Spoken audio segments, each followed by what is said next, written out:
সংসারের প্রতিটা জিনিসের প্রতি মেয়েদের এত মায়া কেন হয়ে যায় সেটা কেন জানি বলতেও পারবো না। শখ করে ছোট্ট এই কিয়ামের ফ্রাই প্যানটি কিনেছিলাম আরো প্রায় 15 দিন আগে।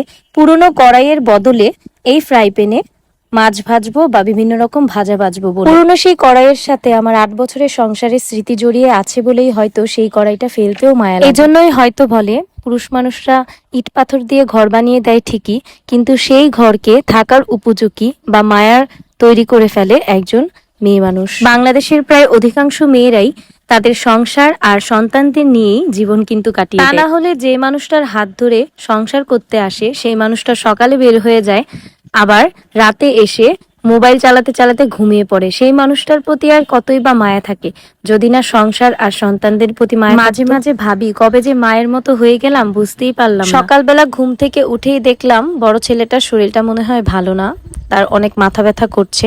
তাই আজ মাছ ভাজা আর বেগুন ভাজা করলাম, সাথে টমেটোর চাটনি করেছি। তাছাড়া প্রতিদিন এত রিচ খাবার খাওয়াও ভালো নয়, মাঝে মধ্যে একটু হালকা খাবার খাওয়াও। আমার ভিডিওগুলো আপনাদের কাছে কেমন লাগে জানাতে ভুলবেন না। ধন্যবাদ আমার ভিডিওগুলো দেখার জন্য।